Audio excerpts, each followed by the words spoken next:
अस्सलामुअलैकुम जी। जिन्ने भी जनाब टिकटॉक के फॉलोअर ने जनाब वीडियो बन गई जे भाई गुलशेर नंबरदार दी जनाब अज दी वीडियो दे विच जनाब त्रै झोटियां जे।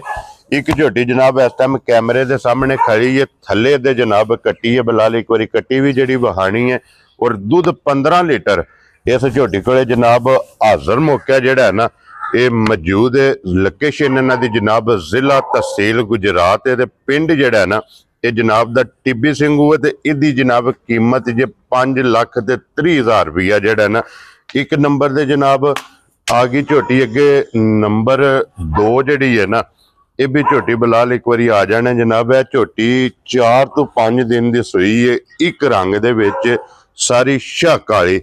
इहदे सिर्फ पूछल दे विच वाल चिट्टे ने, थले इहदे भी जनाब कट्टी है। ते इहदे कोले भी हाजर जिहड़ा बोला कच्चा दुध है ना वो जनाब 13 तो 14 लीटर जिहड़ा ना इहदे कोले मौजूद है। इहदी कीमत है 5,15,000 रुपया जनाब। जिस भरा नूं पसंद आवे आए बंदे दी कदर होवेगी। ते अगे जनाब नंबर जिहड़ी 3 है ना लोहे रंगी इहदे थले जनाब कट्टा। ते तीसरा दिन जिहड़ा ना इनू सोया दे कोले हाजर मौका जनाब 12 तो 13 लीटर जिहड़ा ना इहदे कोले बोला। ते जनाब इहदी कीमत जे 4,85,000।